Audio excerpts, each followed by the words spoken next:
Hello, everyone. Welcome to the Business as Usual podcast, episode 11. Happy to be reunited with my co-host, Mike Sawyer. My name's Jack Goodrich. You can follow us on social media. You can follow our YouTube page, search Business as Usual podcast.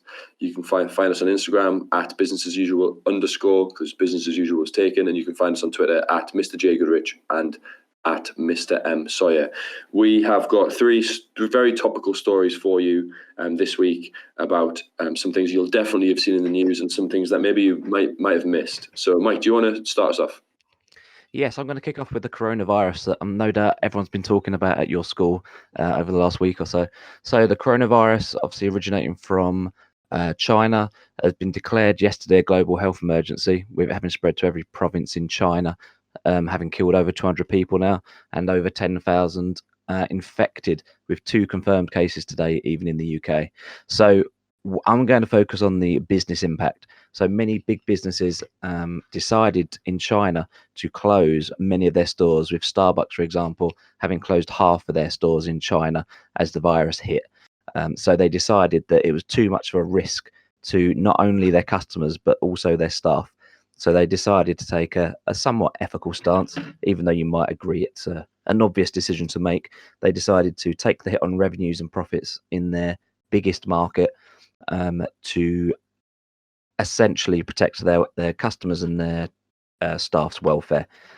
So yes, and then following that, many other big companies have followed: Airbnb, Google, etc., etc. So it's quite a big one, and there's no kind of sign of when it'll end. So we've got Starbucks looking at issuing profit warnings and sales warnings across the board, possibly next week, but they're holding fire for now, so not to worry shareholders and cause panic in financial markets.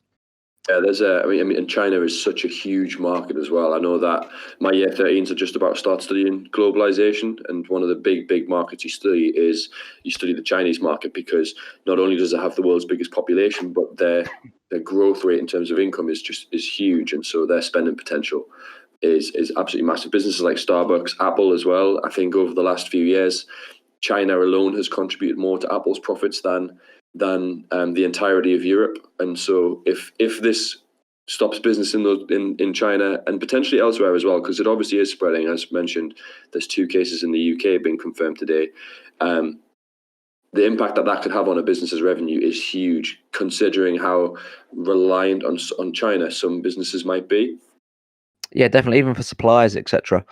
So we've had people are now not flying out of China, but could they at some point possibly stop sending out, being able to export their goods, depending on if it escalates further?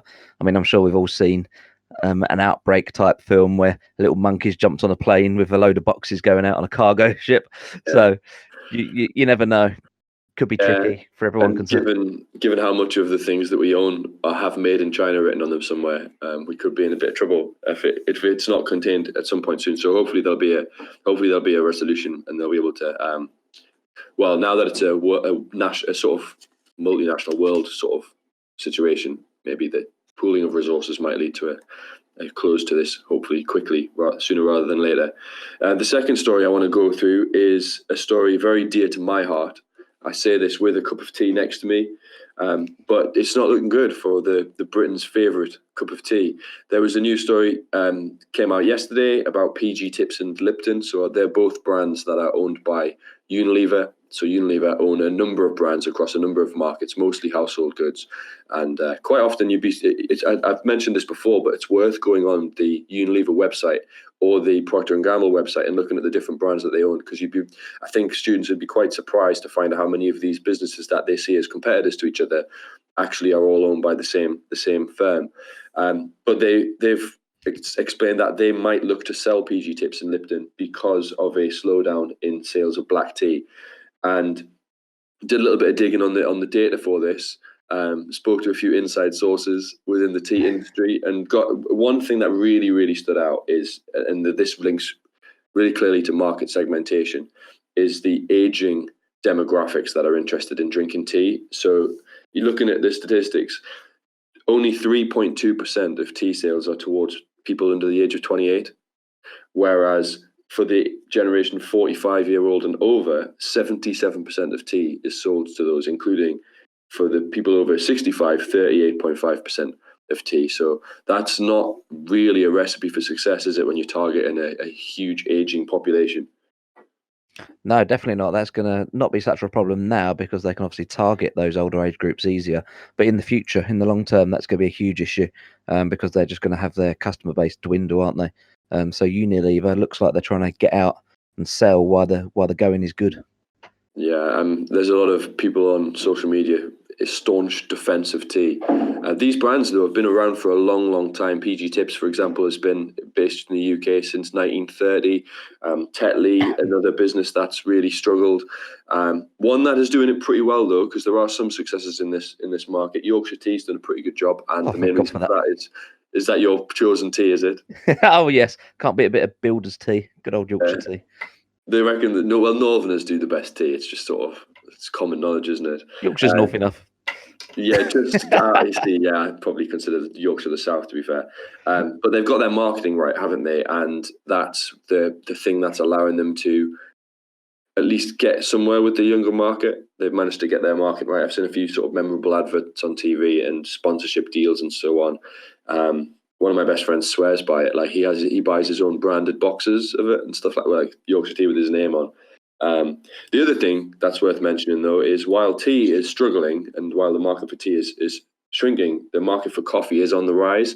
And it seems like one of the main causes of this is that tea tends to be an in-the-house kind of thing. You buy a box of tea, and people tend to go for the cheapest price, where obviously there's the lowest quality as well.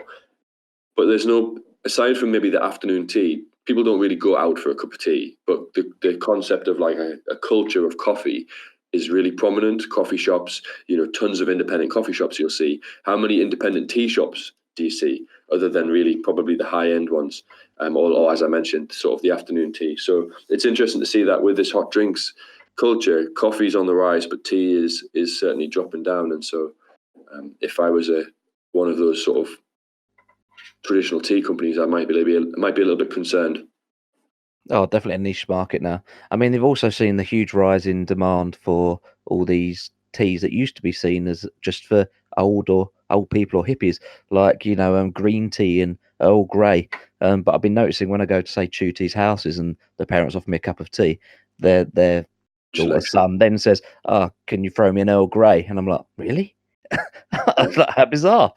So yeah, the young kids will have all these funky lemon green teas and Earl Greys, and I always thought that was for the old people. Yeah, no, Who knew? I mean, 15% of the sales, for example, in tea are up until June, from a year until June this year. 15% of sales for tea were fruit and herbal, and 9% speciality. So that sort of mainstream standard tea is still by far the biggest, but it's 56% of the sales. Another thing that's worth mentioning, decaf is on the rise as well. People are a bit more health conscious, and decaf tea and decaf coffee, it's definitely something that's growing as well. We've got one more story, which is about a sort of very traditional British brand. Right. So yes, Aston Martin, an iconic UK brand, 106-year-old firm, issued a profit warning this month, saying annual earnings were expected to fall by nearly a half from last year. So it said core retail sales, which covers half of their, which covers their dealers and consumers, sorry, were up 12% from last year. However, wholesale volumes, so what they're shipping in bulk to their Aston Martin dealerships, have plummeted. So they're expecting to make about 130 to 140 million pounds in profit, which they was expecting 247.3 million. So they have now essentially run out of cash. So I dived into their balance sheet and their profit and loss accounts, and they've got a current ratio of 0.5, which, as we know, should be much closer to 2. So that means for every pound of debt they have coming due soon, they've only got 50 pence to service that debt, and they have a gearing ratio above 70%. So that means that they can't therefore go easily to lenders to borrow, which has now led to them needing to go to a Formula One billionaire owner who's trying to rescue them with £500 million worth of emergency funding. So this is perfect cash flow management, the importance of accounting ratios, etc., etc. This really does kind of tell the whole story. This would be a perfect 20-mark question in the exam.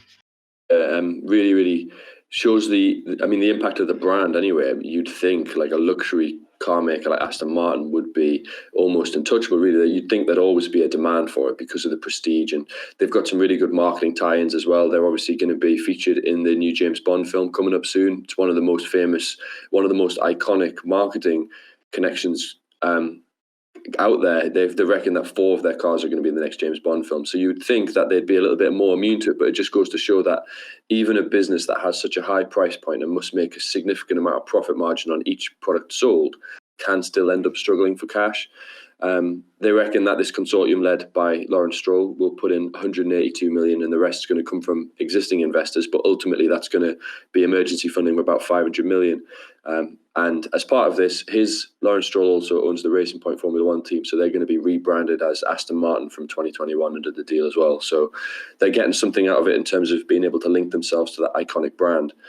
But certainly well worth having a look on Companies House at the financial statements and maybe doing those calculations. Obviously, Mike's just gone and done some of them for you, but go through those balance sheets and the profit and loss accounts and calculate the ratios that you've learned in lesson and see what you can come up to, and then and as we've done on this podcast, analyze the data and discuss where maybe they could improve it. Yeah, definitely. I mean, here's a challenge. We've done the Aston Martin for them, obviously, but anytime they see a company struggling, I'd like them to feel intrigued, the students, to go and have a look at their accounts and see how bad it is, or are the news actually just hyping it up? So, the whole idea of business being useful in everyday kind of life, and et cetera, et cetera. Yeah, without a doubt. Right, we've got 3 more stories for you to have a look at in your own time. So ones we're not going to go through, but you might find quite interesting. You'll find all over the news really, really easily. Huawei how do you say that? Huawei. It's WW. Huawei. Huawei. Okay, so as a Geordie, I always say Huawei. I tried. I think everyone said that until this story came out. Right. So it's, like Huawei. How would you spell that? Thank you. Huawei. WAW. Then way. Okay. Well, anyway, they have. They're going to have a reduced role in the 5G rollout within the UK. Some controversy there. Amazon's profits have surged after investment on faster shipping, and Johnson & Johnson have been fined a massive $344 million for deceptive marketing. Right, that brings us into the podcast. Thanks all for listening. Make sure you check out those stories. Got a real nice mix there. Make sure you like, subscribe, follow us on Spotify, Twitter, etc. And we'll see you this time next week.